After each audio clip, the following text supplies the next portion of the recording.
क्या मोबाइल को बटुआ बनाने से बैंकिंग होगी फ्रॉडलेस या फिर होगी फ्रॉडफुल? क्या मोबाइल ऐप कंपनियां देंगी फ्रॉड होने पर क्षतिपूर्ति? लेस कैश और कैशलेस बैंकिंग ऑफ इंडिया क्यों हो जाएगी फेल? नोटबंदी से भारत सरकार की जो नीति है कि बैंकिंग व्यवस्था को लेस कैश और कैशलेस बनाया जाए, क्या वो सफल होगी? यहाँ पर विचारणीय प्रश्न है। Banking fraud,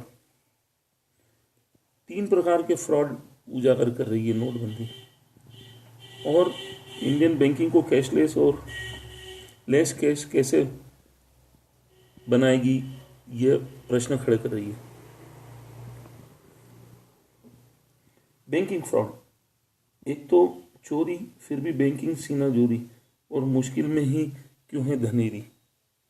cyber crime, cyber कानूनी प्रावधानों के अभाव में लेस कैश और कैशलेस बैंकिंग इंडिया का धुंधला भविष्य।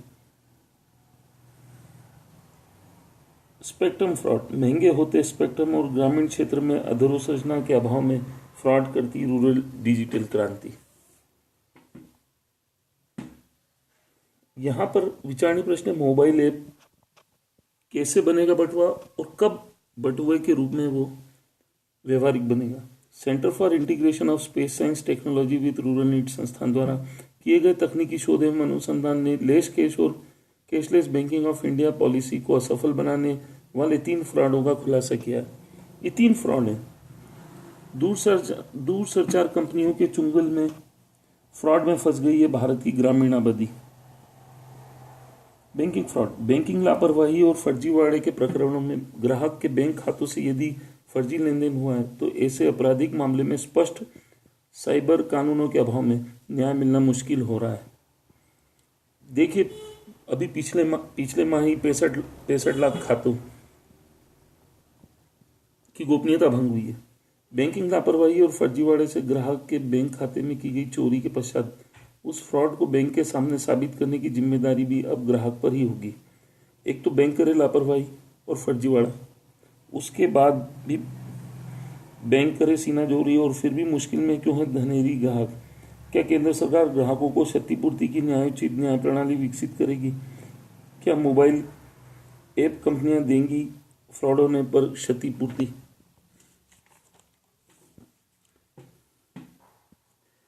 ग्रामीण अधोसंरचना में अंतरिक्ष विज्ञान तकनीकी की उपलब्धता को केंद्र सरकार जानबूझकर प्रतिबंधित किए हुए।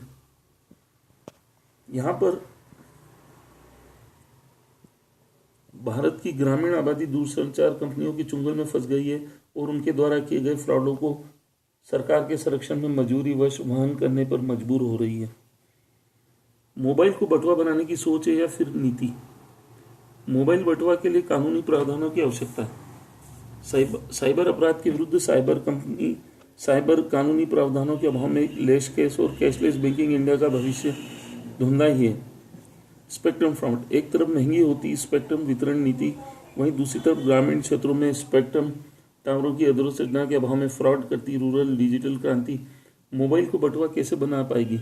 मोबाइल को बटुआ बनाने से बैंकिंग कभी भी नहीं होगी फ्रॉडलेस। यहाँ पर 2 चीजें की गई हैं।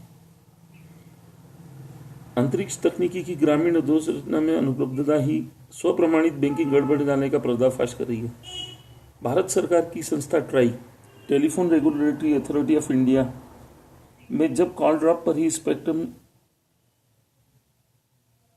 हत्या चुकी टेलीफोन प्रदाता कंपनियों पर जुर्माना जैसी प्रक्रियाएं संचालित नहीं की गई हैं, तब ऐसी स्थिति में वे ग्रामीण अधोसंरचना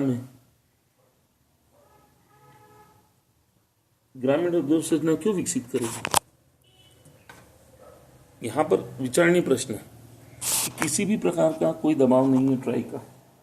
भारतीय ग्रामीण अधोसंरचना डिजिटल क्रांति का लाभ ही लेने में असफल हो, ऐसी चुनौतीपूर्ण परिस्थितियों में मोबाइल को बटुआ कैसे बनाया जाएगा और बैंकिंग ऑफ इंडिया को कैशलेस और लेस कैश कैसे बनाया जा सकता है?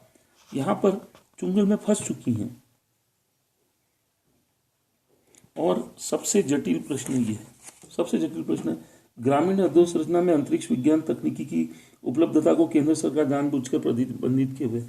भारतीय कृषक और ग्रामीण समाज ने अंतरिक्ष विज्ञान तकनीकी का अधिक से अधिक उपयोग किए जाने हेतु पूर्व में centre for space science technology management research and development संस्था का प्रवर्तन किया था, आवेदन दिया था इस नाम से, जिसे बाद में केंद्र सरकार ने दबावपूर्वक बदल डाला और centre for integration of space science technology with rural needs में परिवर्तित कर ग्रामीण अधोसंरचना को ही नस्ताभूत किए जाने के प्रमाण सार्वजनिक कर डाले।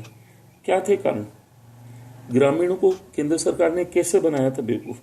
स्पेस जो सरकार के जिम्मेदार अफसर कहते हैं, स्पेस संविधान में सरकारी नियंत्रण में है, अतः निजी क्षेत्र को नहीं दिया जा सकता। फिर स्पेक्ट्रम की नीलामी क्यों?